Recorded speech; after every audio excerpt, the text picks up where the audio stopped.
Saya juga bingung. Mungkin pelatih juga, tapi sekelas Coach Rene pasti udah punya solusi. Jam 2 latihan sorenya, tapi kiper siap-siap jam 2 teh. Si coach yang saya tangkap dari Bobotoh juga bukan karena kalah teuing, tapi karena permainan. Gitu. Enggak, terus juara orang. Mudah-mudahan.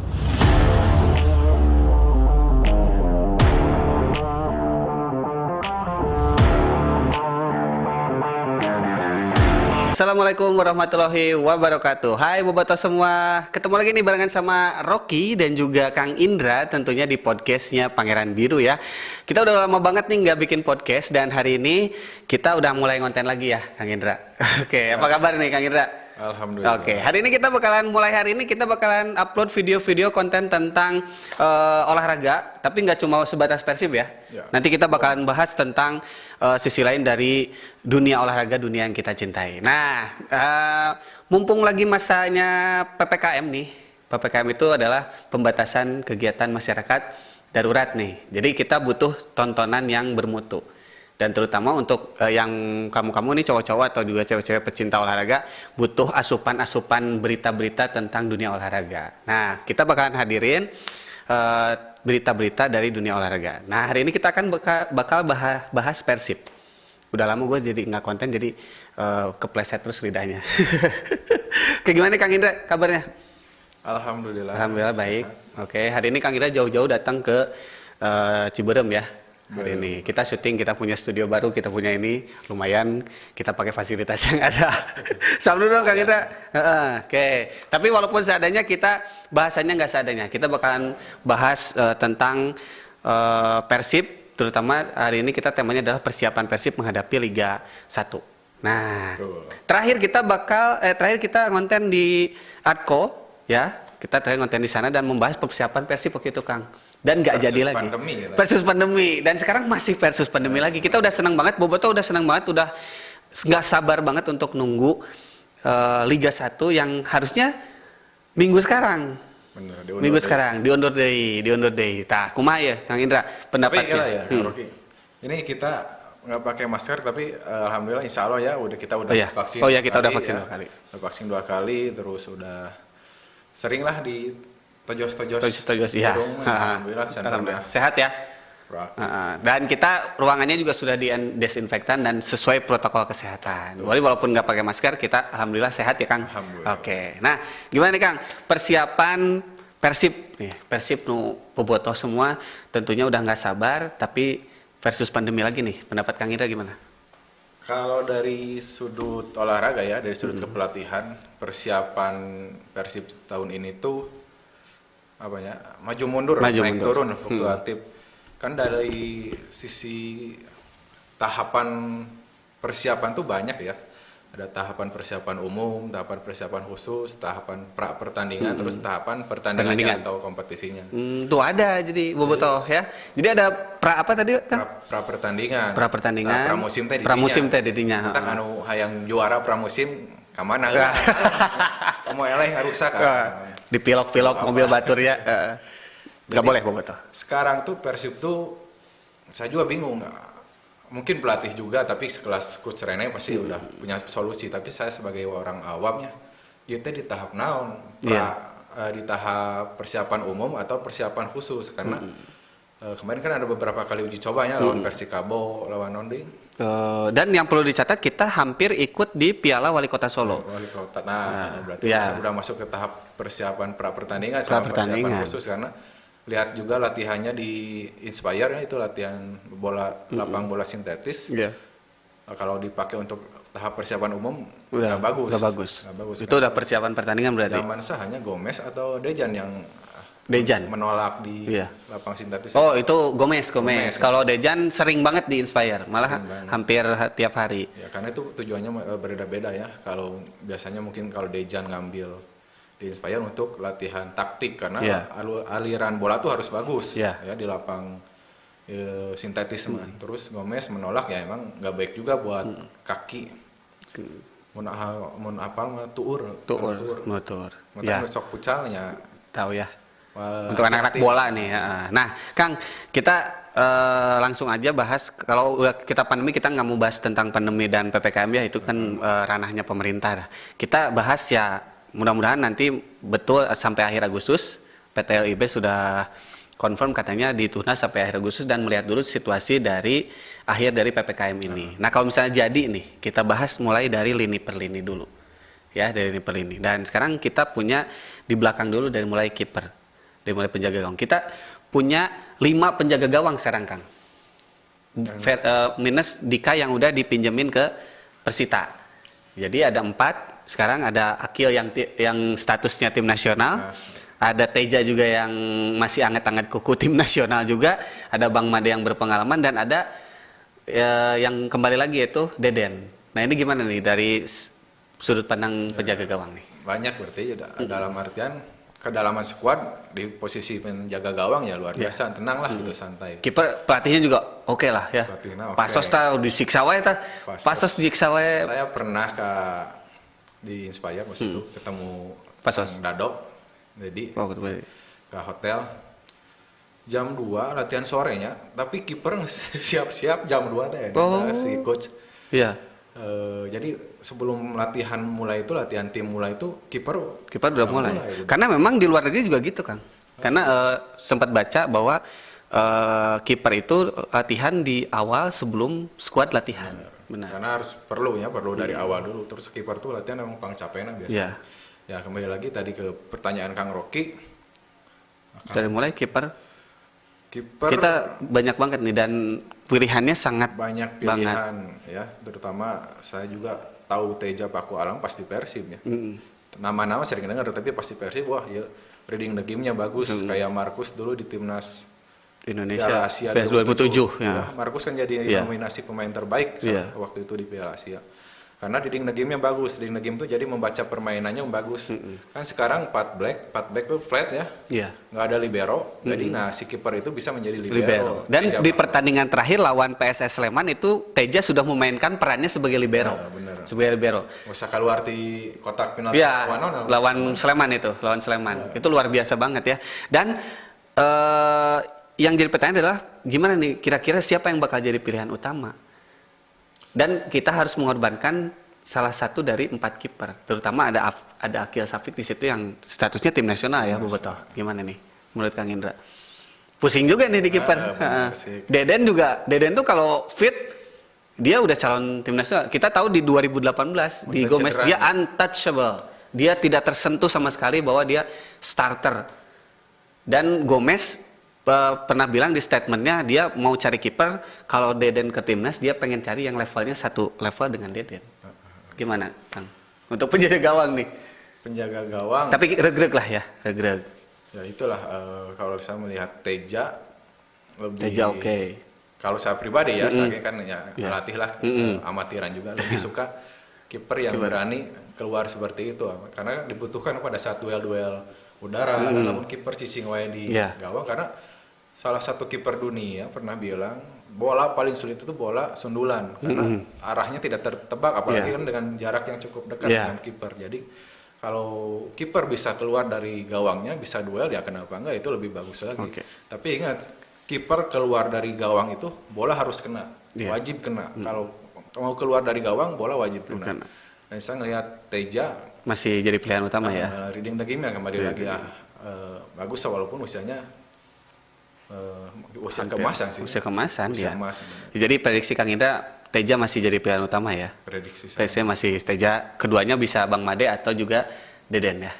Oke. Nah, kita di kiper bahasa Sunda mah regreg ya, kurang boga opat 5 kiper jeung kiper junior. Sekarang kita beralih ke lini belakang. Lini belakang ini praktis kita nggak punya perubahan, tapi yang perlu dicatat adalah penampilan di Piala Menpora. Wah, Kang, yang paling disorot adalah lini belakang. Sadam Ghaffar, lalu siapa lagi yang pokoknya gol-gol yang kemasukan Persib itu akibat dari kecepatan pemain-pemain Indonesia, dan notabene Igbo Nevo dengan Kuipers susah untuk menghadapi back-back yang cepat. Gimana nih untuk lini belakang nih, karena nggak ada perubahan sama sekali. Saya pernah bahas ya itu di Instagram. Persib itu setiap pertandingan kebobolan bukan cuma di kecepatan lawan ya, tapi dari crossing setiap crossing. Pertandingan crossing. Jadi mengingatkan saya pada tahun 2007. 2007 saya pernah ada tugas ya, ke Pak Yadi Mulyadi. Pak, ya kumaha Persib teh kebobolan dino crossing. Oh gitu.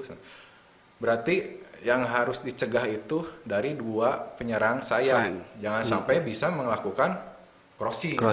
Itu antisipasi yang pertama, tapi kan nggak selalu bisa dicegah ya. Iya. Terus dengan postur yang cukup tinggi, nah masih bisa kebobolan dari bola crossing. Benar. Terus kan nggak kebobolan lagi main striker Iya. dengan notabene badan kecil lah. Kecil gitu. lah. Ya itu kembali ke fokus konsentrasi pada saat bertahan. Tapi harusnya sekelas Nick Kuiper terus Victor itu kan pemain yang cukup berpengalaman ya. Mungkin jika ada treatment apalagi persiapan masih cukup jauh ya bisa dengan latihan per unit, itu disebutnya ke dalam latihan per unit. Jadi per unit itu pemain belakang hungkul, tengah hungkul, depan hungkul. Kalau untuk pemain belakang ya salah satu mengantisipasinya puntennya bukan mengajari tapi salah satu pengalaman untuk mengatasi bola-bola crossing latihan clearance. Jadi bola dari sayap terus dua center back buang, yang satu cover, yang satu duel, yang satu covernya. Yang saya lihat di Persib kemarin pas Piala Menpora nggak fokus gitu. Tapi karena dua back sayap kita juga belum pasti di situ kan. Robert masih bongkar pasang, Ardiedus dia pasang Bayu Fikri, kadang Supardi juga datangnya pada saat perempat final. Nah gitu. Itu manfaatnya pramusim. Tapi kan bobotoh mah yang menang wae, Wak. Termasuk orang yang menang wae Persib, terutama di final kemari. Istilahnya kan bolehlah final eleh jeung saya, tapi ulah eleh jeung tetangga. Nah, istilahnya nih yang di final kemarin eleh ku Persija ge teu naon sama kesana lain ku elehna, ku main anu lain kadua gitu. Iya. Saya ngobrol ketemu jeung Atantan di tempat makan lagi Lembang. Bener ayeuna cek Indra di postingan. Nah, kitu teu main nyerang. Ya eta kan anu saya tunggu teh main nyerang. Lain kadua nyerang we eleh. Karena di menit 85 karek nyerang eta, Wak. Di menit 85. Terlepas dari kartu merah Bayu Fikri ya. Yang saya tangkap dari bobotoh juga bukan karena kalah teuing, tapi karena permainan. Oke. Nah, itu dari lini belakang. Lini belakang berarti butuh treatment lagi ya. Tapi kalau skuadnya masih cukup lah. Ya, dari komposisi masih cukup menurut Kang Indra. Cadangannya itu Jupe, terus juga ada Hen, masih Zanando. Itu kan di pinggir. Kalau di center itu hanya Jupe saja dengan Indra paling, Indra Mustafa. Ya, itu kalau didaftarin ya. Kalau untuk kedepannya, kalau menurut saya untuk peremajaan di lini belakang tuh harus disiapkan dari sekarang. Gitu kan. Tapi Bayu Fikri bisa main di tengah. Ya, sebetulnya, cuman dia lebih banyak di sayapnya. Jadi memang ya dua center ini pengalaman ya seperti korban Yanto Basna lah gitu kan. Dulu kan saya itu center back. Tapi dipasang penuh di tengah Purwaka. Udah ada Vlado sama Purwaka sama Vlado, jadi akhirnya di fullback ya. Jadi nggak maksimal ya. Persib juga ya sekarang ya harus mempersiapkan kalau menurut saya ya sudah jelas Iqbal Nevo terus Kuipers. Dari reading the game, dari pengalaman bagus, tapi dari kecepatan udah mulai berkurang. Lawan Rico ya, lawan Sawe ya. Kemarin kan uji coba lawan Porda lumayan keteteran gitu dengan pemain-pemain yang cepat gitu. Tapi dengan berbagai pengalaman bermainnya ya pasti bisa mengatasi sebenarnya gitu. Tapi masih cukup ya dari komposisi skuad di lini belakang ya berarti. Oke, sekarang kita maju ke lini tengah. Nah, ini lini yang paling menarik nih. Kita kedatangan Bassem Rashid dari Palestina dan juga kedatangan Mark Klok. Sebenarnya nih, Pak, yang akan analisis dari Robert ini kenapa ngambil Klok sama Rashid, sedangkan di situ udah ada Dado, udah ada Ajis, terus juga Zola katanya hampir dipinjamkan juga ke Persela. Beckham juga. Nah, sebenarnya apa sih pengennya Robert di lini tengah? Ya itu tadi kan ada Dado, ada Ajis, sekarang Zola, Rashid, Klok. Tapi kalau salah satu mereka absen, kedalaman skuadnya kan belum dalam juga gitu kan, makanya untuk mendatangkan dan rata-rata Persib itu setiap musim selalu ada gelandang asing lah gitu kan. Karena kalau kata Yusuf Bahtiar tuh tengah tuh jantung permainan gitu kan. Jadi ya saya setuju juga, cuman kita nggak tahu kan, kayak kemarin Farsad Nur ternyata kemampuannya belum bisa nggak lebih dari Dado lah ya. Gitu. Jadi mungkin beberapa bobotoh yang tahu cuman permainan klok gitu kan, tapi ya kemana si Rashid gitu kan.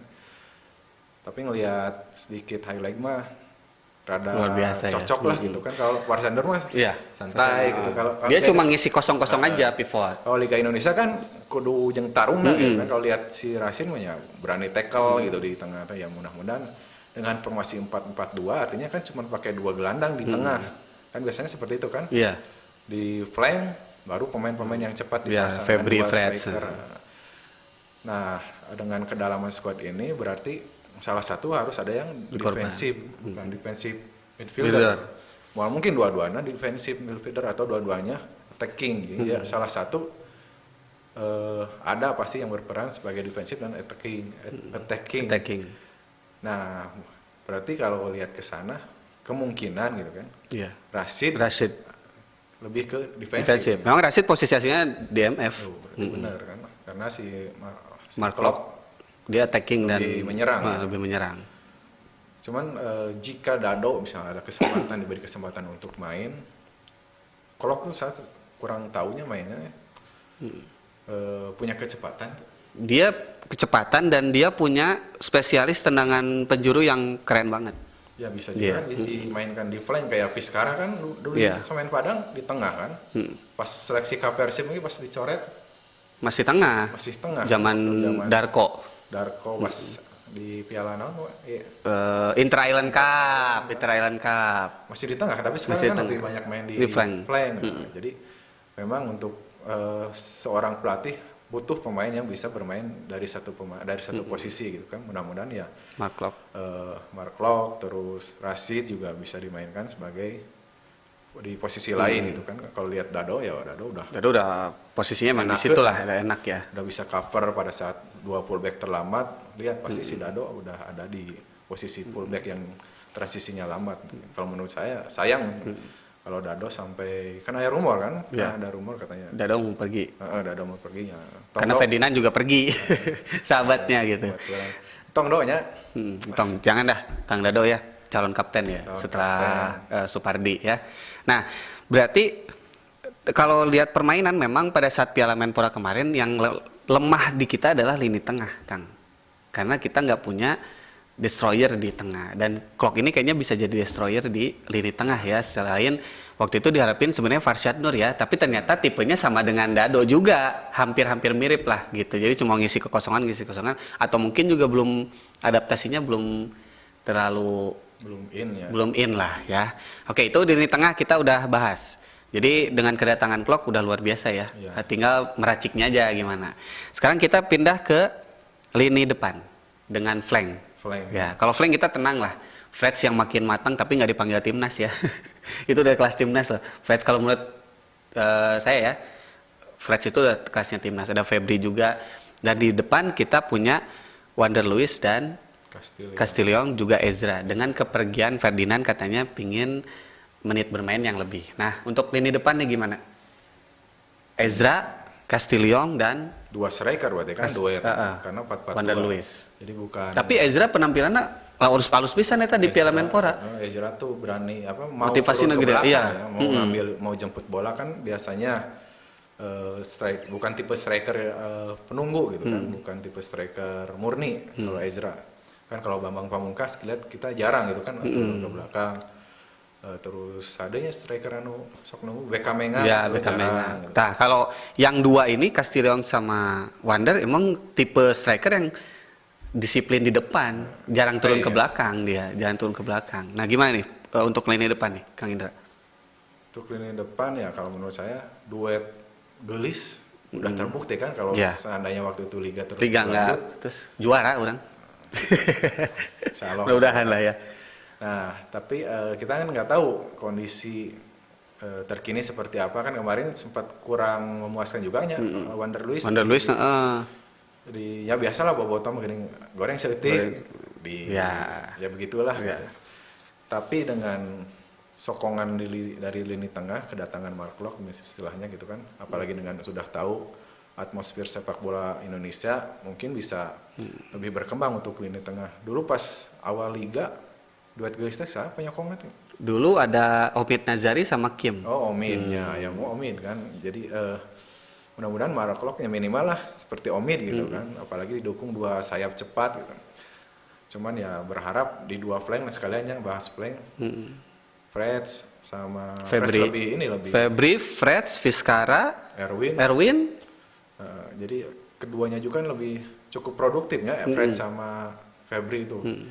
Cuman berharap tidak banyak kehilangan momen gitu. Jadi udah waktunya crossing gitu kan, udah waktunya cutback. Karena beberapa kali kadang hilang momen ya. Banyak sih, bukan pemain Persib punya ada lah gitu.